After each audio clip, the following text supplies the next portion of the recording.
This is Bao Bao. She was born in 2013 at the National Zoo in Washington, D.C. Here she is biting her foot. Here she is in the snow. And here she is in a jumbo-sized FedEx crate bound for a one-way trip to Chengdu, China. Bao Bao left because she was never ours to keep. Her parents Mei Sheng and Tian Tian came from China 17 years ago, but they weren't a gift, they were a loan. And that loan stipulated their offspring will also belong to China, as do almost all of the pandas in zoos worldwide. Pandas' natural habitat exists entirely within the borders of one country, and that means these animals are more than just mascots for China. They're also tools in China's global diplomatic strategy.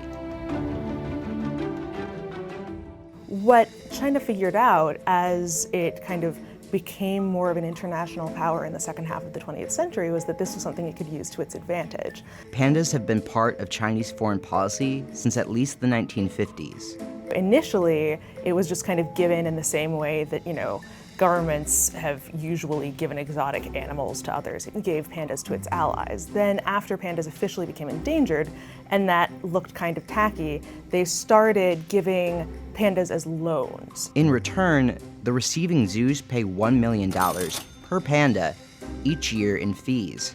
And if a cub is born, zoos pay an extra cub tax of $400,000. The thing is that China doesn't give pandas to any country that can put up the money for a loan. It's much more selective than that. Researchers at the University of Oxford have noticed a correlation between panda loans and China's international trade deals. So in 2010, China realized that it needed to find more market capacity to buy salmon. Their traditional trade partner, who was Norway, had been the Nobel Peace Prize had gone to a Chinese dissident. China didn't feel like rewarding that behavior, so instead they turned to Scotland, which also produced salmon, also produced Land Rovers, which was something else that the Chinese affluent class were interested in. And so they inked that trade deal, and a panda was sent to the Edinburgh Zoo. But what China gives, it can also take away. Consider the case of Taishan, Bao Bao's older brother from DC. China had made it known toward the end of 2009 that it wanted to take back the panda Taishan. It hadn't really set a date yet. Officials at the National Zoo asked China to extend his stay, but the answer was no. Experts suspect a couple of factors were involved in that choice. One, President Obama met with the Dalai Lama, who is a strong critic of the Chinese government and a fierce advocate for the independence of Tibet, which the Chinese government denies. And second, the US announced an arms sale to Taiwan over Chinese objections. A week later, Taishan and another panda from the Atlanta Zoo were on their way to China.